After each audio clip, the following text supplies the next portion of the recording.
What is going on, everybody? This is Jeff Light Jr. here with the Black Boss Channel.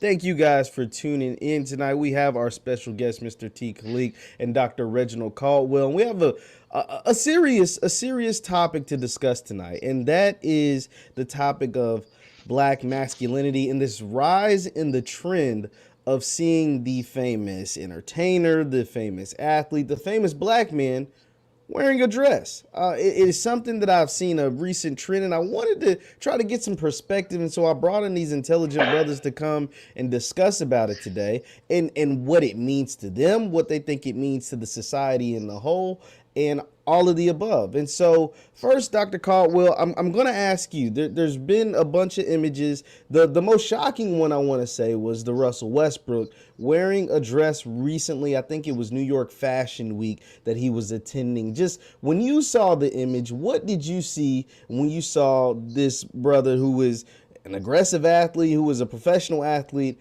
out at this New York Fashion Week wearing what looked to be a skirt or dress? What were your first initial thoughts? I said buck broken. Two words, buck broken. I said there's no way in the world that a man who's making the money that he makes needs to be controlled by anyone who tells him to put on a dress and says that it's fashionable. It totally goes against all codes of masculinity.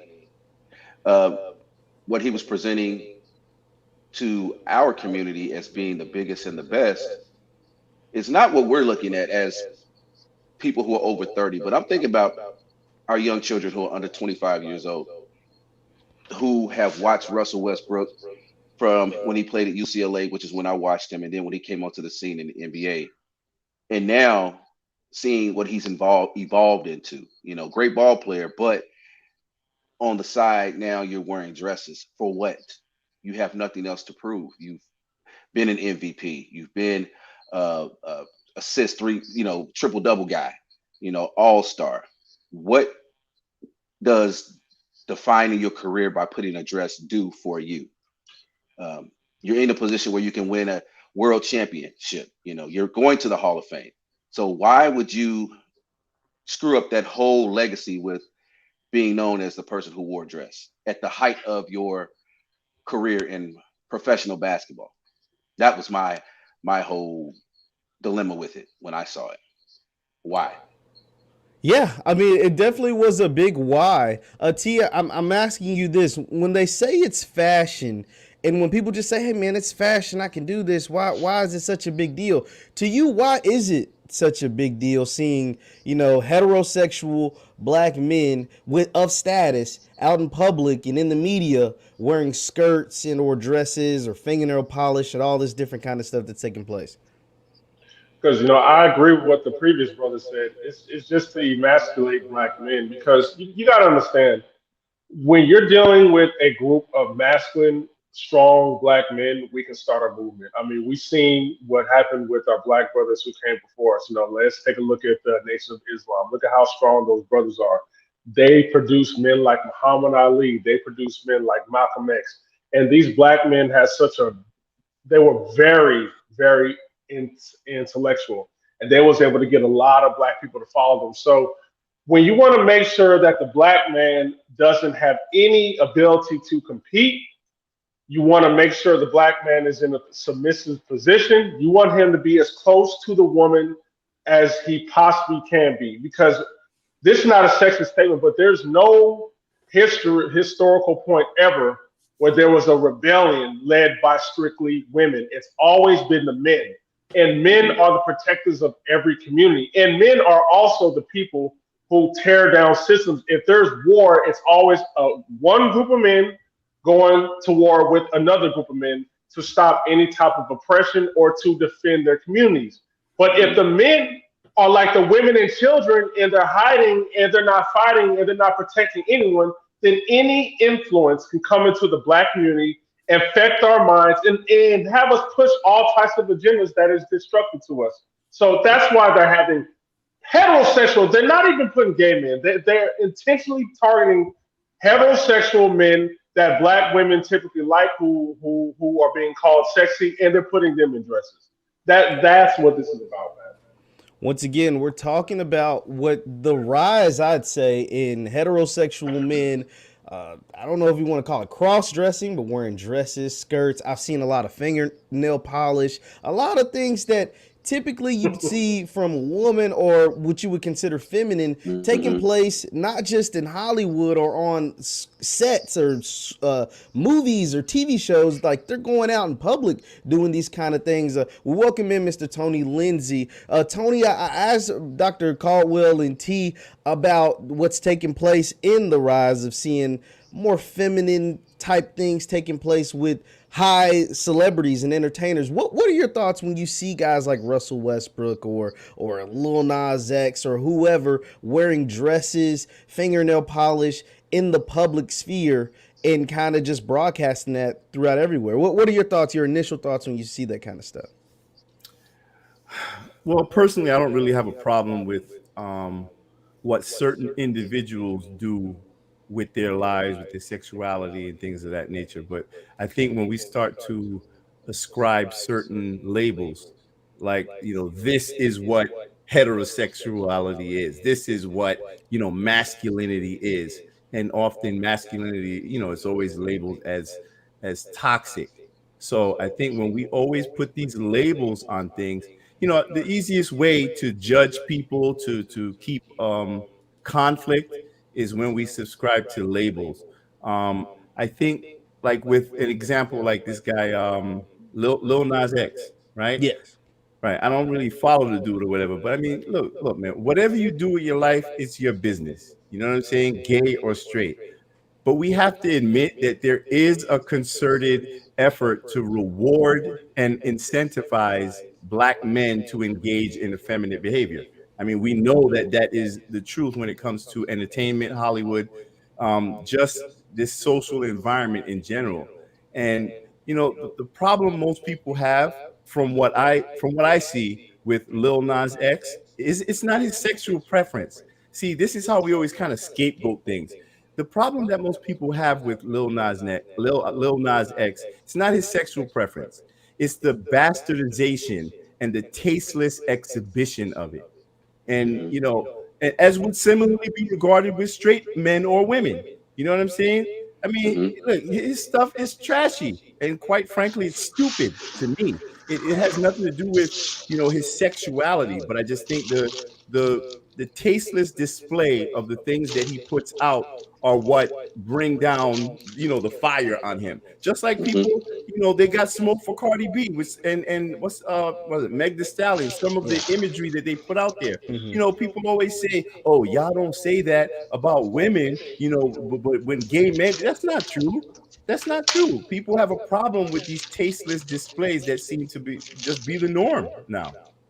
Once again, we're talking to our all black panel about what's taking place and some of the things in our community. Be sure to the thumbs up button, like, share, subscribe. Now, Dr. Caldwell, you said something earlier. I want to touch back on it. You talked about the demasculization of black men, and then Tony brought up toxic masculinity and things are like that. Well, one thing I will say is, why is it that you believe in? And I'll go to Dr. Caldwell, and then anybody can answer. Why do you believe that there is an attack on black men and black masculinity? What would you say is the cause behind that? If I'm playing devil's advocate and I ask you, like, you keep telling me that there's this attack on black men and black masculinity, why do you believe that is something that is taking place? Well, this is one of the 9 areas of activity that Neely Fuller talked about in his book. And he talked about the fact that when you can keep people sexually confused, then you have them dominated.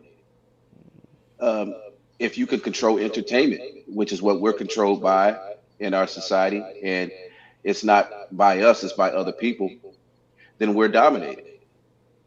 So when you talk about the attack on black masculinity, it's how do we use propaganda to make sure that black men never see themselves as in a fully self-actualized male in the position of power.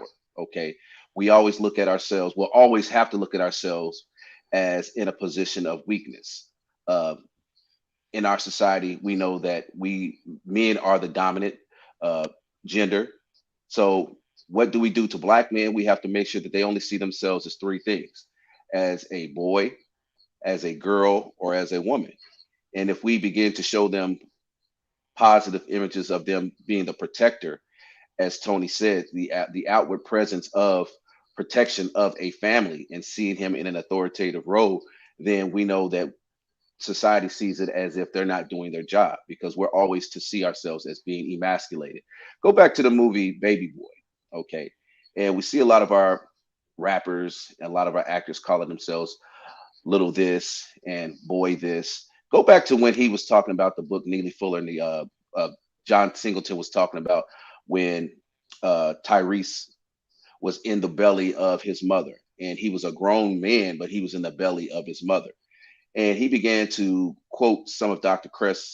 Francis Cress Welsing's book, The ISIS Papers, and he says Black men never see themselves as being fully self-actualized as a man because society does not allow that.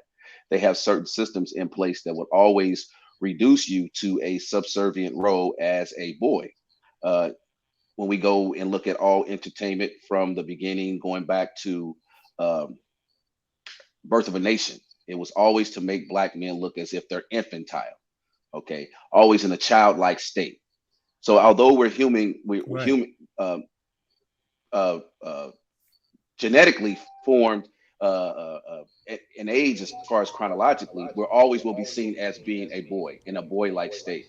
So that is the attack is to keep us from seeing ourselves as being a male, as being a protector, but to always see ourselves as Black men in a childlike state, always needing help from someone else other than being able to uh, provide for ourselves and be able to provide for your family. Absolutely, Tony. Did you have something? No, right. Yeah, I was just gonna say. I mean, I 100% agree with Dr. Corwell. I mean, there's actually historical context to where Black men, during the early 1900s, were really like described as women as compared to white men. Like they were described and viewed as almost like children to white men, whereas they aspired to be like them. There's always been this infantilization, this demeaning, this very where you kind of make men really, really soft and harmless, well, Black men soft and harmless. And we know what that is. There's a real fear in this society of Black masculinity, Black men. And there has always been, and there always will be some efforts to try to, keep that at bay because, we are the protectors of our community. So, how do it's just basically a way of destroying that protection. T, I want to ask you this. What about I posted these questions because I was seeing a lot of the rise of it, and we'll add Dr. Maurice Green in as well. He'll join the conversation. I saw a lot of people talking about when I was seeing the dresses and the fingernail polish, and I was asking these questions. I was like, what's going on? Is this a trend? Is this a fad? And one of the guys a guy that I know that does partake in some of these kind of fashion trends and things, it was like, man, I get women doing this, man. I do this because I can and I can rock it, I can pull it off, and it ain't stopping me from getting no women or getting no money. To that kind of thinking, is that something we should be socially acceptable? It's like, okay, yeah, he says get women who are good with us, but what do you hear when you hear a statement like that? Well, first I got a question when he says he's get women because I don't know. A lot of women I talk to are not rocking with dudes that act in any remotely way like a female. They all say we don't want men acting like that. So I don't know what he's talking about there. But to get back to your point, that's a fact, man. But to get back to your point, brother, this to me is job well done from the media because you got to understand, in a lot of black art, a lot of black media, these men are the forefront of black men. These men are the ones who propel. They are the ones who Mhm. speak for our issues. They are just the ones who get plastered everywhere. So when the media keeps repeating this over and over into black people's heads and young black men's head, unfortunately, they start seeing it as fact. They're going to start believing it and they're going to start thinking it's okay. They're not seeing that this is the reason why like black people are not coming together and solving their own problems. And like Dr. Caldwell said and Tony said, It's the infantilization of black men not being serious contenders in anything. If you look at the media, black men are not being brought up to discuss the economics of the United States. You know, we're not being brought up to discuss climate change or just like important issues. You know, they only bring us up when they need us to discuss something going on with some LGBT community or anything that's a social issue that's police violence. But Or anything if they that's need somebody to substance cry. that gives us power, yeah, anything that's power that gives our community power and elevates us into a different economic level, they're not bringing us on because they don't see us as that. We're just pawns. So these panels and brothers like us, we got to just keep coming out and speaking against this. Hmm. Absolutely, absolutely. I want to bring in Dr. Maurice Green. Dr. Green, how are you? We're talking about just the demasculization of the black men, some of the trends in fashion that we've seen. I've seen a rise in men wearing skirts or dresses and fingernail polish. Just when you see those things, have you seen? First, I want to ask you: have you seen kind of those trends, and what are your thoughts when you see those kind of things? Right. So, can you hear me okay? Yes, sir. Excellent. So obviously it's something that we see, right?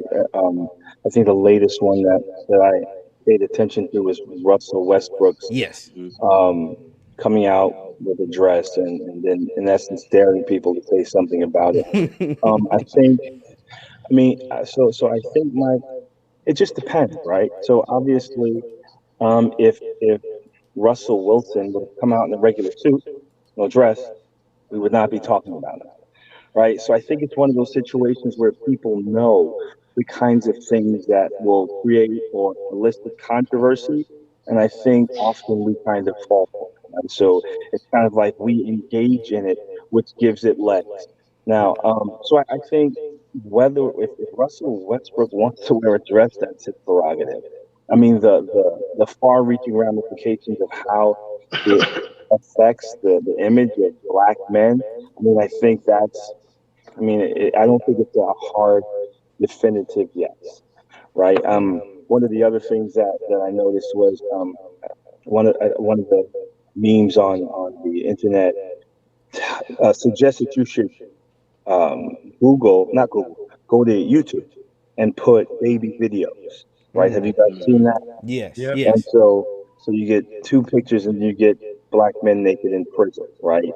So if you're not aware of a deliberate and intentional attempt to present black men with very specific orientation and classification, then you're probably asleep.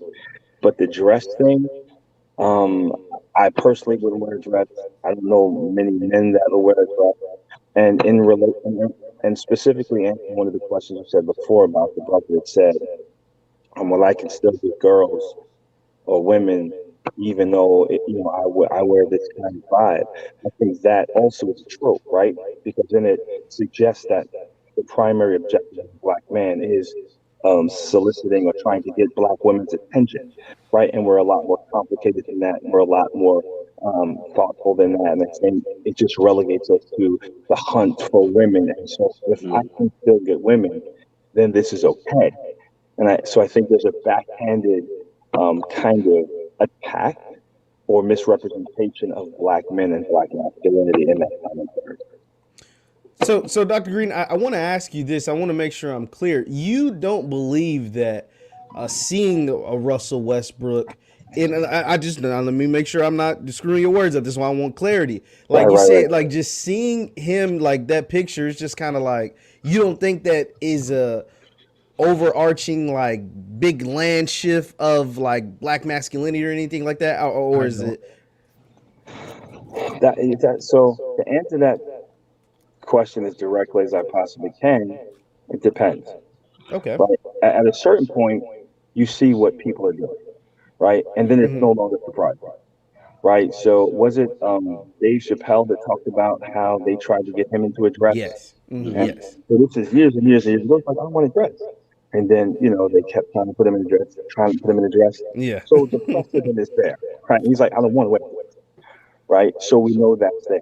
So here comes Russell Westbrook in a dress that's like, hey, at this point, if that's how you want to rock, I mean, I think that If you don't know that this is a trend of putting black men in dresses, right, then you're not paying attention, right? So I'm at the point where not only am I no longer surprised, but it's almost like a dog whistle, right? We know what's going to get the attention of the masses. Let's put this masculine looking, aggressive black man and stick him in a dress. It's like, oh, you're pulling that one again. Oh, okay. Hmm. Knock yourself out. I think we have other things that we need to concern ourselves with. And they knew this when I'm not saying he knew this, but I think the people that were advising him, say, hey, that looks good, knew that if he put on a tux, we would not be talking about him, right? About, oh, Russell Westbrook wore a tux. We put him in a dress, Black America goes on fire. And that's exactly what they want. And so, in essence, sometimes we end up giving it legs, right? We end up, pushing the narrative, and now it's even it's bigger. It's Black America. Black Twitter is going crazy. And then it's the setup, right? It's the okie doke because you can't critique it because then what do you? It's that toxic masculinity, right? It's like a setup. It's like chess. You see the trap coming. The question is whether you want to play that move and say, okay, let me see if I'm going to fall into this and say, hey, I think that this is this. That's what it is. You are a toxic masculine man. It's like, okay, you know what? We're all grown. We see the tricks. So now let's figure out what we need to do to really impact our communities in ways that are significant, quantifiable, and long lasting. Absolutely, absolutely. Once again, we're talking to our all black panel just about black masculinity and what's taking place in our community, whether it is hurtful, harmful, progressive, fashionable. I mean, there's so many words that can be used when describing some of these different kinds of trends, these different kinds of things that are taking place. Be sure to hit the thumbs up button, like, share, subscribe. Now, Tony, I want to ask you this, though. There will be people that push back on some of the trends that are taking place now, not only just calling it fashion, but they'll say, hey, Prince wore feminine clothing or did whatever, right? He was a mass entertainer, and he's someone that fought for independence for artists and specifically in the black community. Like, nobody said nothing to him. Or Michael Jackson wore things that were what could be considered feminine or questionable. Nobody said nothing to him. So why is it that we're on this case? Why is it now that we're fighting, pushing back against what some of the younger artists or younger generation is doing? Is that something that is realistic or comparable when you see these kind of things? Honestly, I don't know because it's kind of like when you talk about Prince and then you're talking about Russell Westbrook, you're talking about one guy that was always presented as always presented himself as very masculine, and another one who's always been kind of effeminate. Me honestly, I think the problem is that we're just too focused on idols, in my opinion. Like, why is it that the behavior of one person here or the way this one dresses, that's supposed to automatically represent the entire community? I mean, honestly, to be honest, I'm tired of it. It's like any other group when you have so many people from other communities that come out dressed crazy, doing all types of crazy stuff, but it's never put on the entire community. Oh, this is what they do and this is about them. Now, we do know that there is a specific campaign to depict black men in a certain fashion. So this situation is a little bit unique. But at the same time, what do they say? You are what you answer to, like that old saying. So it's like, for me personally, it's not important enough. Like, but I know that there are other people out there who I guess can, like, they get upset about it. But I think like nothing that these guys do threatens my masculinity. It doesn't threaten me as a man. You know what I'm saying? So I think that's a message that we need to more so convey to other people. That's them. Okay, that's what they're doing right there. So that's cool. Just make sure we know that's them, and leave it over there. That's their decision. Dr. Can, Caldwell, But do you have a response? but Tony, that's the whole purpose, is to get us to let our guard down. It's not about us. I mean, as I said before we got on air, I said we're all above 30. What their specific attack is for our young children. I work in public schools and I see how our children are being neutered. Mm-hmm. They don't want to have our young men, young black males, not men, young black males expressing themselves. They don't want them having energy or showing any type of boy-like behavior, because that's all that it is. When a lot of these female teachers come to me and say, "Why does he act like that?" I say, "He's just being a boy. That's how boys do. They have to burn off steam. Uh, when you look at our physical makeup, we have more muscle tone most of the time, not all the time. So you have to burn that energy off. It's a shame that you ask a kid to come to class and sit there for 90 minutes. Mm-hmm. That's criminal to me, because that child needs time to get up and stand up, walk around. I allow that in my classes, but I think about all the other classes that they have with other females. So when you're forcing a child to hold in what is a natural disposition for them, we have to think about that. When you tell a kid that he can't talk, well, if you talk, well, what you said is stupid. There's so many things that are playing out in our classrooms. There's so many things that are playing out that we really don't understand, that is dealing with the social emotional lives of our black males. And so when they see, okay, this is happening to me at school, and then when they go home in their own personal lives and they see their heroes being effeminate, not standing up for what's right.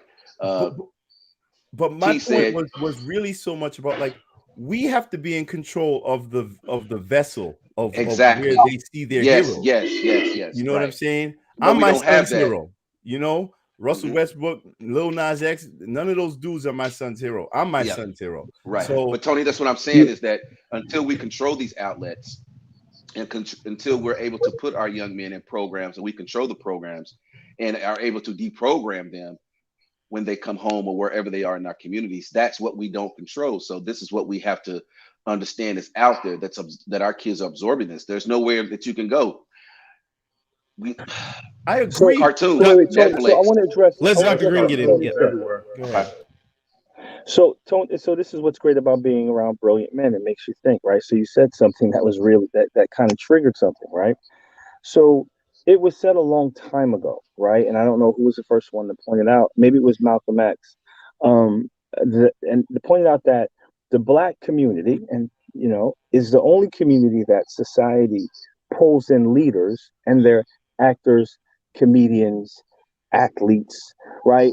If you want to call a Chinese coalition of leaders, or Puerto Rican, or Jewish, they're not calling the comedians, right? They're not calling the athletes, right? They're calling Right. the scholars, the activists, Hmm. the scientists, the Hmm. mathematicians, right? So we know that this is something that they do. So if that's the case, when we look at Russell Westbrook, right, and we say, oh, Russell Westbrook represents our community, right? And he's so weighty. Are we not actually giving weight to the fact that we look up to these people as leaders when we know they're really not leaders, right? They aren't representative of our community, our masculinity, our children, even though they're influencers, right? They're famous, right? Hmm.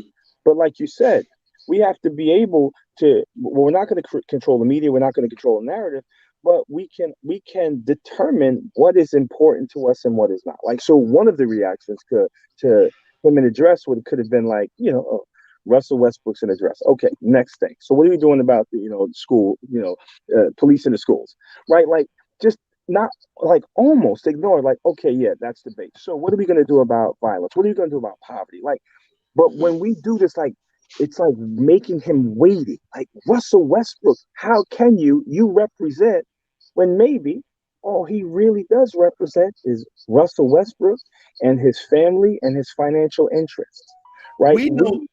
But I'm this is sorry. happening too much, man. We know that to Hmm. be true, right? About this Yeah. representation, but we still can't discount the fact that, the idols that are propped up for us, that we are inundated with, that society tells us that we must pay attention to. The only thing that we can ever be as black men is athletes, is rappers, and things of that nature. So we can't discount the fact that these are the images that are put out there about us of success, people that have reached the mountaintop, people But that then, you should idolize. I'm not Exactly. giving Why you do so many young black boys want to be rappers and basketball players and right. football players? But then How is that coming about? Because right, that's where the money's coming from. right. right. There But is real I mean, social this is stuff engineering. that you can't ignore.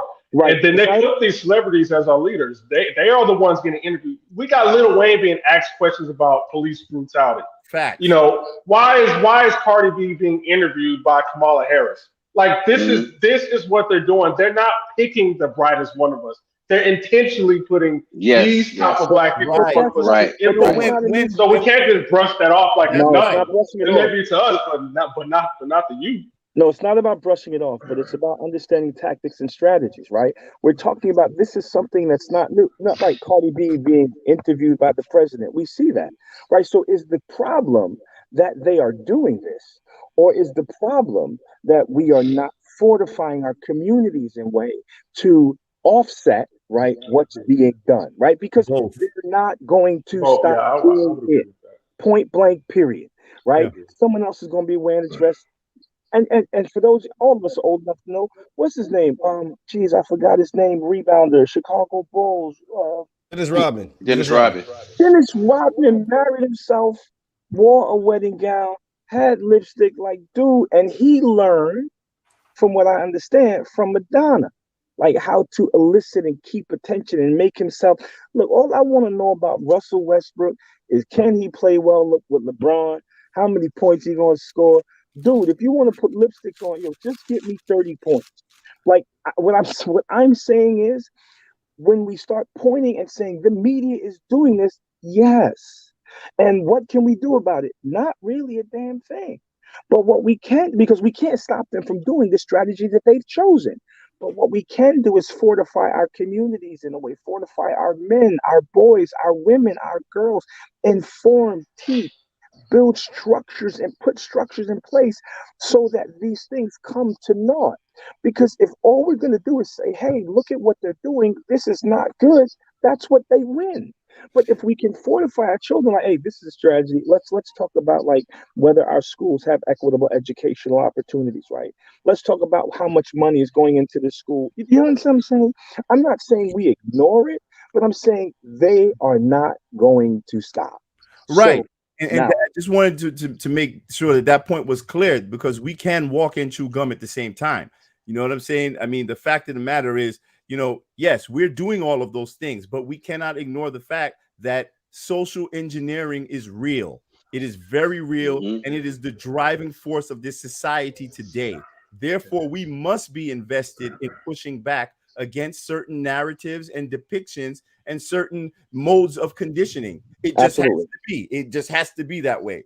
Some of us are here for that. We got to just play that part. Go ahead, brother. Dr. Caldwell. Can I say the art of war? And it talks about the art of war, and I'm paraphrasing. One of its tenets is to understand how to make propaganda work for you, and that's what's going on. We look at all the wars, especially the Vietnam War that all of Black people have participated in. Uh, the Vietnamese had pamphlets thrown down on a lot of the soldiers, especially for the Black soldiers, and they would always say, "Why are you fighting this war?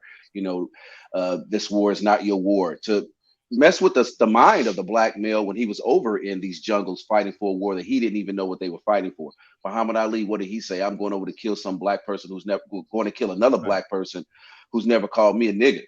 So we have to understand in the strategy of war that propaganda is very, very important. Think about what China just did. Did we see that in the news?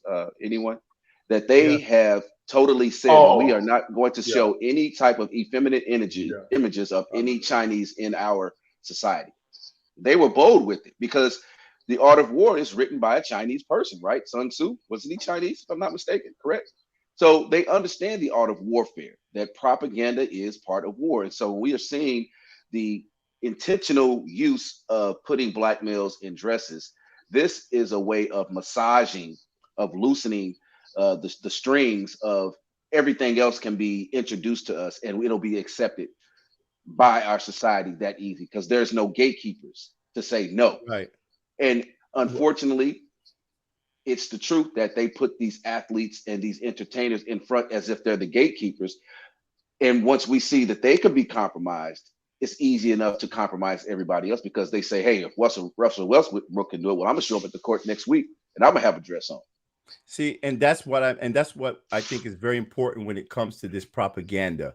And Hmm. when you use the term gatekeepers, see, that's very important because we Oh, can do what we need to do within our community to fortify our community, but there are wider implications Right. because propaganda does not only affect the way we view things, it affects the way that society Hmm. views us. Right. So therefore, those decisions that are made through these outlets, they do come back and they visit us in certain Yes. ways. Of course they do. They visit us through policy. Yes. They visit us through so many different things that Hmm. whenever one specific group is propagandized, it doesn't only affect the way you see yourself, it affects the way the world sees you. Right. They So treat we us right. cannot divorce ourselves from that and just kind of be like, well, we just got to do what we got to do, and they're going to do what they're going to do. No, no, no, no, no. Right. Wait, that's not what I said. I was I'm about to not say I saying want that's to what hear you're from saying, Dr. brother. Green. I Let want me to be hear from clear. Dr. Green on this Let me though. say, Dr. Green, because you seem to have let's something be to say. clear. Let's be clear. So I am in no way saying ignore it, right? I'm saying accept it as a fact, right? Again, this is nothing new. So, like you said, if you're looking at things like the art of war, right? So then, what's the answer to it?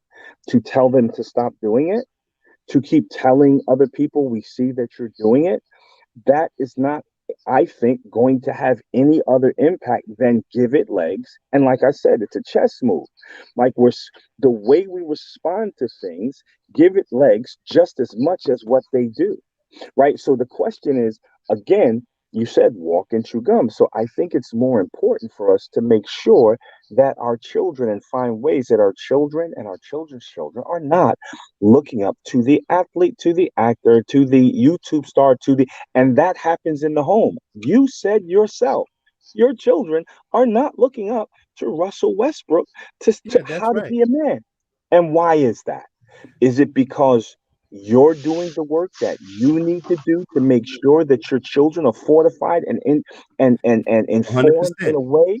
Right. So your child is representative of all our children and our children should be handled, managed, informed, taught the same way. And then when we conquer that, there will be a new strategy. But so that's what I'm saying. It's not saying, oh, we don't have to pay attention to it.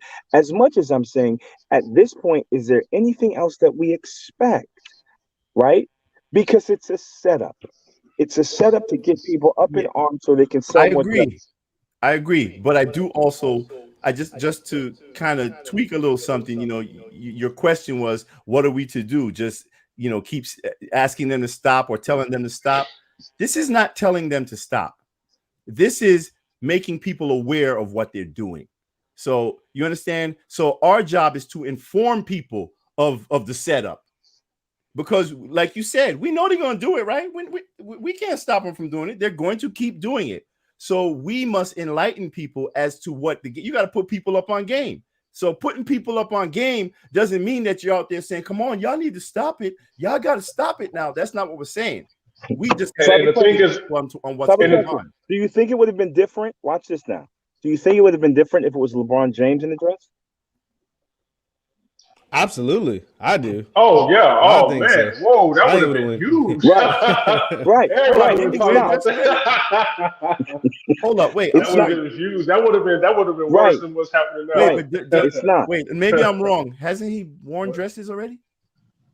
Not that I've I seen. don't. I I don't don't know. I know. know. I I know don't he think was I've on. seen him in dress He yet. was on the cover of a magazine, a Oh major no, magazine model holding the white woman, I thought I saw and King him they in a Kong, they skirt they or something in the a King purse or Kong something. thing.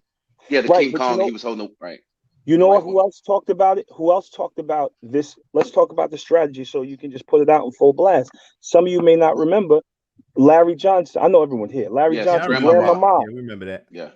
And he said that when he went into to make the deal, they said that they were going to do a commercial with when he signed a contract with Larry Johnson, that it was going to be Larry Bird and Magic Johnson go into the lab and they come together and they create Larry Johnson. That's what they told him was going to be. He signed the contract, the money was all good. When he got back there, they said, okay, so no, look, this is what's going to be. You're going to be wearing this dress, right? And you're going to be dunking with the dress. So it was the okie doke. So he didn't sign up originally Right. to play Grandmama to play basketball as a woman or a grandma in a dress. So again, this was happening with Larry Johnson back in the 80s or the 90s, right? Strong, aggressive, masculine men stick that man in the dress, right? So again, if you're saying that we're letting people know that this is going on, like I said, if you don't know that there is a contingent of artists that like putting masculine black men in dresses, then you're not paying attention. Again, I do think we need a counter I, narrative. I think the indictment though is in the way that we fortify our community so it inhibits the impact of the strategies and methods used against our people and our children's minds. I do want to hear from Well, T. that what I agree with though. But the thing is, I do agree that we do need a counter narrative, but I also agree with what Dr. Morris Green is saying because the thing is, I think African Americans, I think we put too much stock into celebrities Yep. and what they have to say, especially the ones that are being propped up. Like, all of a sudden, Ti has a talk show and he's talking about politics. These people who never talked about politics before just get chosen by the media, and it's on us. We are listening to them. We are Yep. funding them. I don't know if you guys know a radio station called Hot 97, where there's Yeah. Ebro on there, and Yeah, he's a Yeah. white Jewish man, and then there's a Puerto Rican woman, and then yeah. there's a Jewish guy, and they're talking about black issues. And I'm looking at the audience. I'm like, why are black people supporting this? We should be boycotting. I just can't see like black people, right? And all of like let's take for instance, all of us had a talk show, and we're talking about things that goes on in Japan. I don't think the Japanese people will really take that No, serious. Like you guys aren't even. What do you guys know? But black people, I think, and a lot of this has to do with social manipulation from these celebrities in front of our leaders. We're listening to these people, and that's on us. We have to stop doing that. It's the same thing with Vlad TV. I didn't even know that man was white until I saw him. I was like, man, he's interviewing all these black people. That was a white man this whole time. It's just crazy. We are getting exploited because we are following our celebrities. Dr. and I Conway. and I call that the backhanded compliment to say that okay, this is the most intelligent person that we can find in the black community, and his name is Ti. The most beautiful black woman that we could find to put on the cover of a major modeling magazine is Gabrielle Sidibe. Okay, that's the backhanded compliment that they use against us is to put.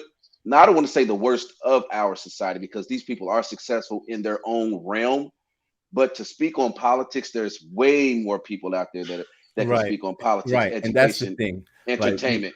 So yeah. again, we have to understand what we call the backhanded compliment when they put these people out there purposely to make us look bad.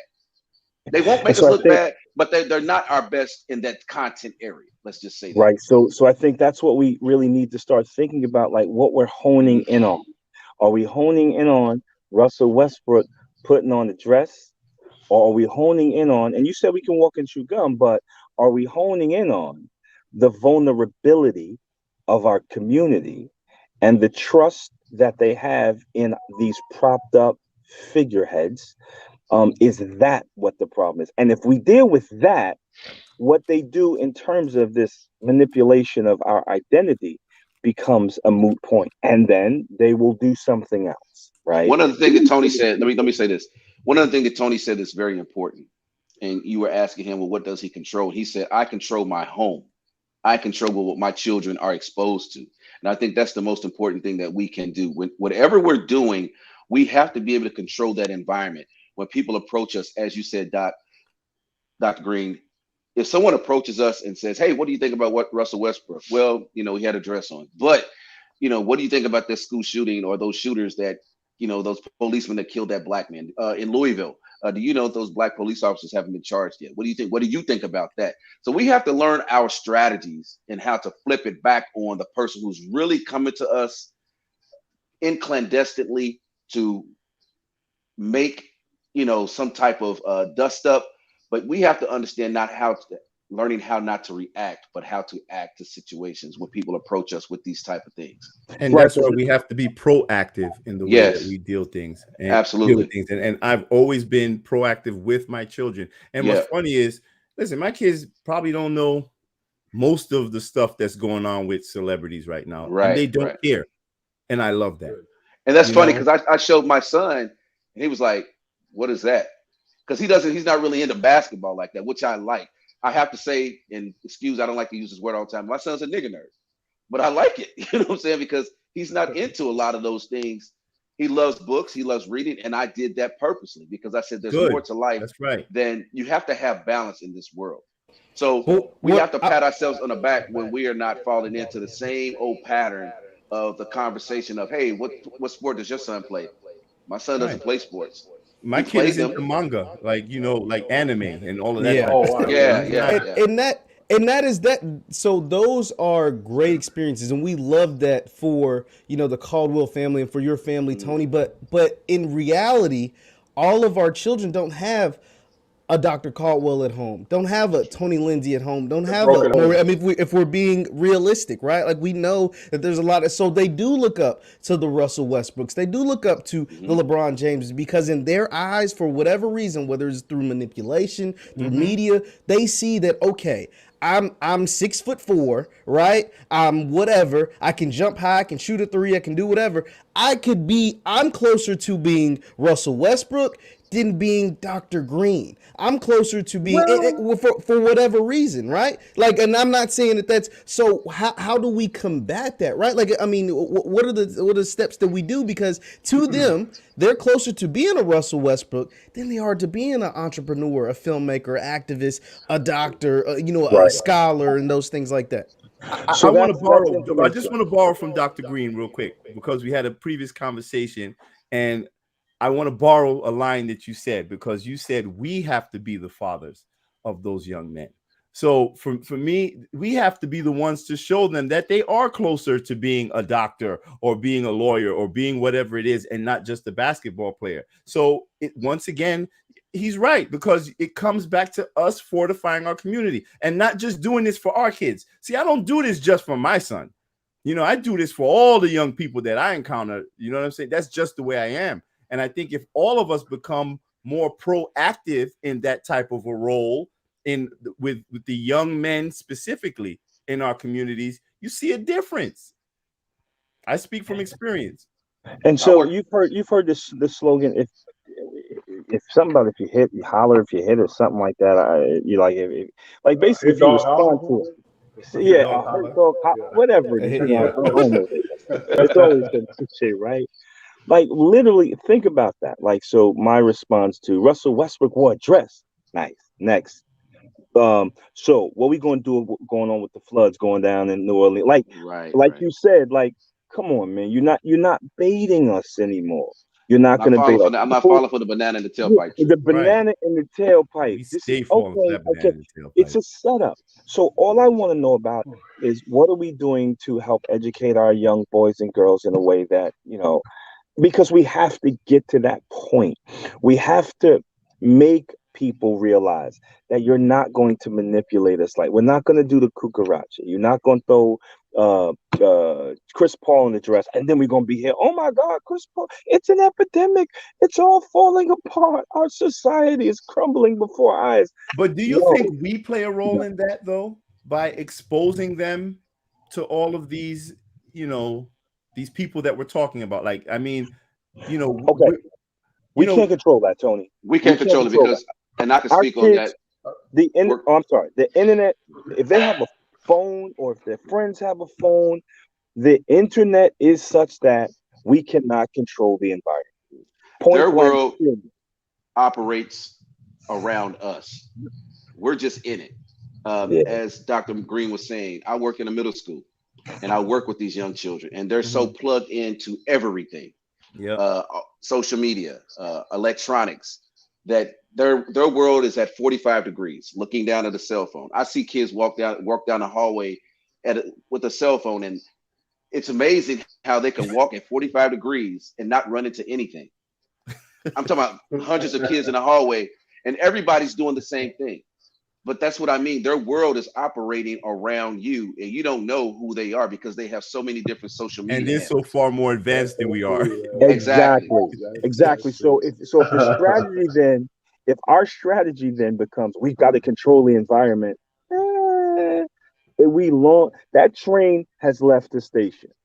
It's the information age. It's coming in at hyper speed, the speed of light. At this point, it's fortification, information fortification, teaching, support, because we can't stop or inhibit. Because even if you're not going to have a phone, your friend has a phone, or I'm gonna shut your phone off. They connect to the Wi-Fi. Like, just give it up. So now, where do we stand? Like, again, my positionality. If Russell Westbrook wants to wear a dress, put it on, man. If James throws on a dress, knock yourself out, homie. The question becomes, what ways can we strengthen our children in a way that becomes an inconsequential caricature of that individual, or maybe that single identity? They can have that, right? But we stop falling for the banana peel in the tailpipe. Thanks, Doc. I don't think we're so much falling for it and being shocked about it. I think it's more of just educating Black people about what's going on, because I mean, this is just happening so much, and a lot of Black people are waking up because we had the internet. Before social media, we had no counter to this. No. We had no control of the mainstream media. That's right. So these conversations only take place. Have you noticed these serious conversations about what you're saying to Dr. Morris Green about fortifications? It never happens in the mainstream media. You can never go to CNN, Fox News, MSNBC, where you got a Black man or woman talking about fortifying the Black community against propaganda, helping the Black community economically. These conversations never happen. So and they won't allow it. Of course, exactly, because they don't want Black people to be independent. So I think we do have to have these conversations. I don't think we're so much sulking over it and acting like we're about to faint. We're just educating. Right. This is what's going on, and this is what they're trying to do to us, and ways to. Unfortunately, sometimes our silence can be translated as consent. Right. So we have a responsibility to push back at as much as possible, because when you think about it, I don't know any other group that is as targeted for propaganda than us. Nobody else. No one. So one more comment. You know how they always say. You know how they always say that in 2050, white people are not going to be the majority, right? And I think we know already they probably the minority. They just not counting. So they push the thing back to make us think it's coming soon when it's already here. This is my question, because of what you just said. Is mainstream media anymore? Or do we keep calling them mainstream media, and have they socialized us to believe that it's mainstream media?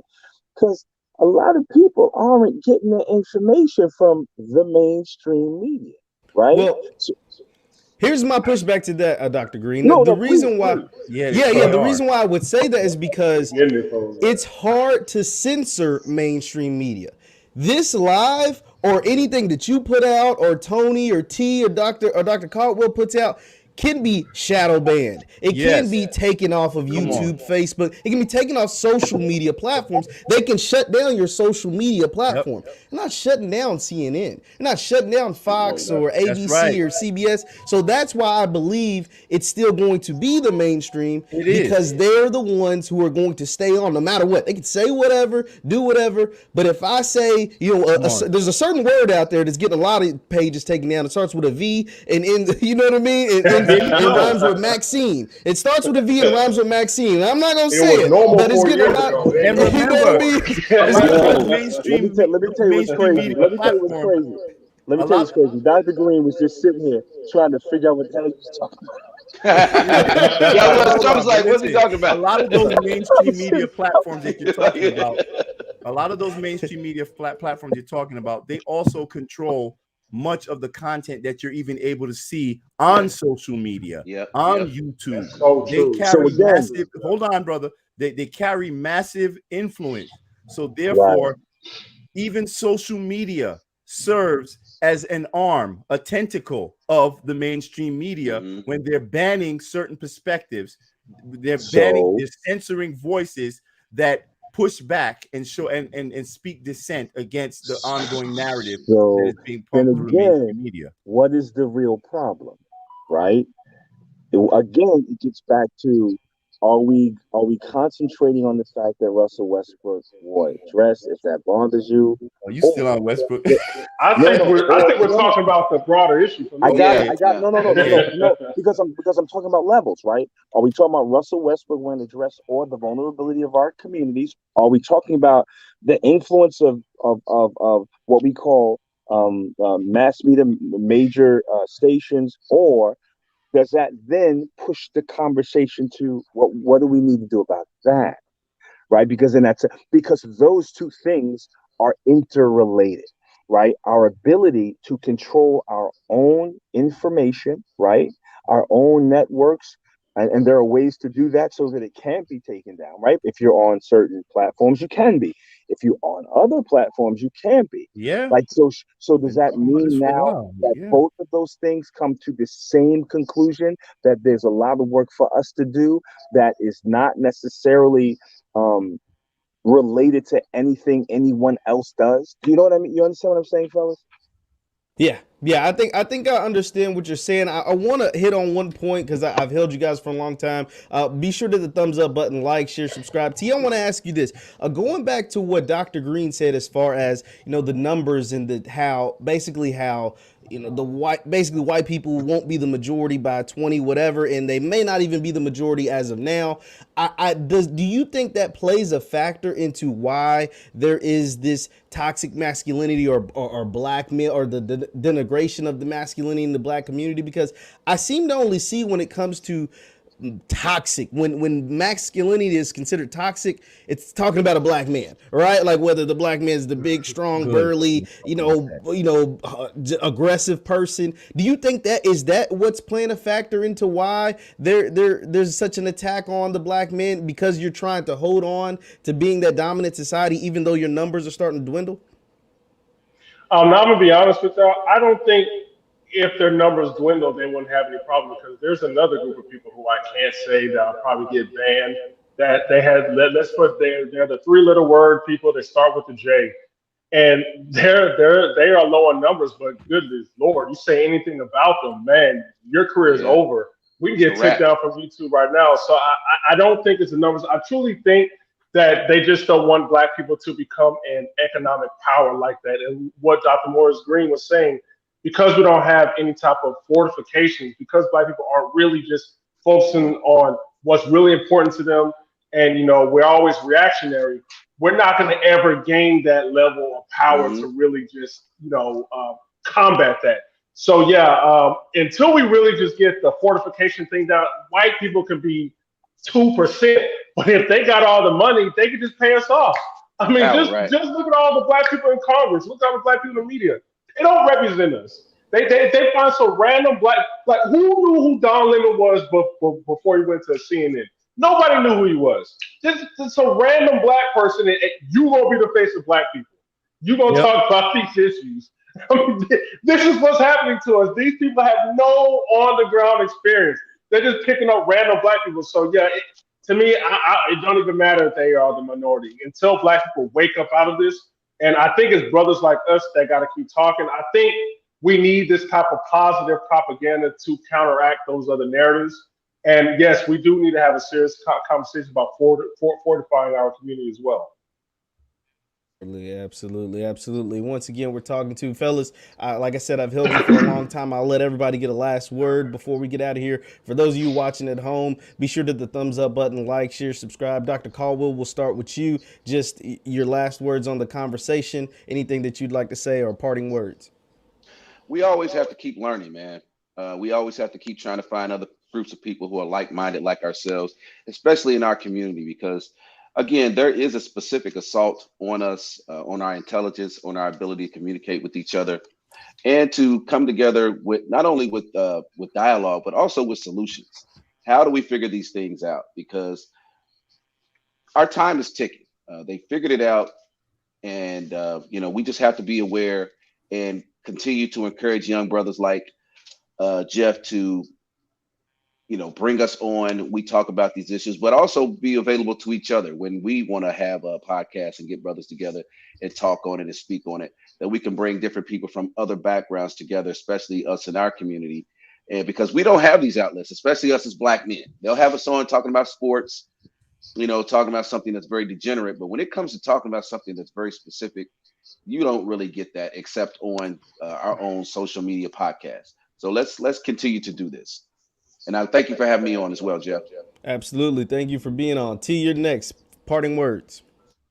Oh yes, and I definitely agree with everyone here. And the beautiful thing about this is that we all may have different ideas on how to approach the Hmm. situation, but I love this example because none of us is really just fighting each other and just yelling at No, each other. You ain't this, you ain't that, and it's just sad because if you look at the mainstream media, you got black people from different sides of the aisle and they're just yelling at each other.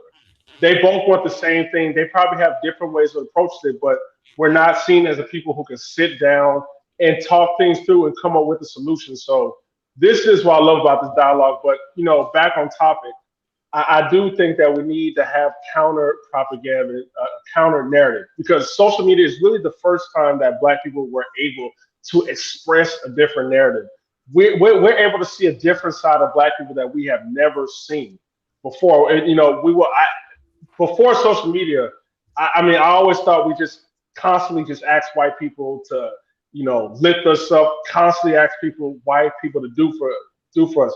I never seen so many doctors, so many entrepreneurs, so many African Americans who are educated in economics who really have good ways to solve the problems that is affecting our community. So this is why you see a lot of African Americans on social media talking and try to wake people up, because this is really our only platform to wake Black people up at this time. Absolutely, absolutely. Dr. Green, will come to you. Any parting words? One, just wanted to say how much I appreciate sharing this space and time with such brilliant Black intellectuals. I wanted to recommend something. There's a book by uh, my brother, Dr. Tommy Curry. Oh, brother, yeah. Um, it's called The Man Not. It is a must read. If you want to understand the assault against Black masculinity, Black identity, in and outside of the academy, I recommend that you have to get that book, brother, Dr. Tommy Curry, one. And two, another dear friend of mine, Dr. Hakeem Alu has a book out called Quantum Life. I think it's his journey from the streets to the stars. Buy that book. It is incredible. It is something Yes. that when you pick it up and you start reading it, you're not gonna put it down. If you Yep. don't want to read it, get the audio book. Get those two books because I think one, it talks about. I mean, they both address a very similar issue. One, his life from the bottom to the top, his struggles with racism, inequality, stratification, drugs, everything, right? And Tommy Curry, Dr. Tommy Curry, gives Tommy black Curry. men, gives men, gives people of good conscience a groundwork and empirically grounded um, um, litany of information regarding black men, black male identity, and the problems associated with the attacks against black men. So I just want to recommend those two books. Thank you for sharing that, Dr. Green and Tony Lindsay. The parting words. Any parting words? Yeah, I agree totally with Dr. Green. Like I was really going to do the exact same thing and recommend, please look up Dr. Tommy Curry. Oh, that's Tommy it. G. Curry. This brother is on It's point. crazy. It's and crazy. and when we talk about the toxic masculinity, this whole conversation, like we label certain types of behavior like intimate partner violence as toxic behavior, but when you look at the data, black male victimization, like say sexual violence that's committed against them in heterosexual relationships and even as far back as early childhood, we can't ignore that. But most of the time we don't talk about that. And there are other like social factors that have to come into play, like poverty and mental health. And in fact, when it comes to victimization, black men are 1.6 times the amount when it comes to categories of psychological and physical aggression and like sexual coercion. Like I was just watching this brother Tommy Curry talk about this stuff, and it's He's, shocking. it's the Like truth. you're seeing these things happen 60% more with black men than you're seeing with black women. Yet we categorize these traits by default as masculine. So I think we need to extract our socially engineered biases in order to have a real conversation about masculinity and femininity in a as they relate to each other in not an adversarial nature, but in a complementary nature.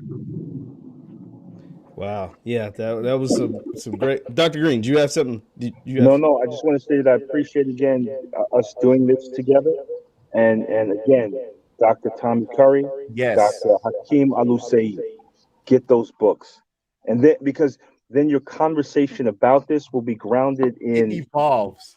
it'll blow your mind. Like Yes, and I'm gonna say this again, Dr. Tommy Curry, the man not. He's one of those scholars that a lot of folks don't want to deal with oh yeah, because he is brilliant in a way we got that to get that brother on here. you got to get Dr. Tommy Curry. He's incredible. All Well, right. yes. Dr. Tommy Curry is somebody Yes, I don't know much about Dr. Tommy Curry. This is the first time I've ever heard of him. I will definitely be going to get those books, and I hope you at home will also go get the books and educate yourselves About to because buy it right now. yeah, that I hope you educate yourselves because it's what it's all about. It's about education and continuing to grow and develop. It's not about staying stagnant. It's not about doing the same hamster in the wheelbarrow that's right. going in the same direction. It's about continuing to develop. Thank you, brothers, for coming on with me tonight. Thank you all for tuning in. Be sure to hit the thumbs up button, like, share, subscribe on your way out, and we will see you next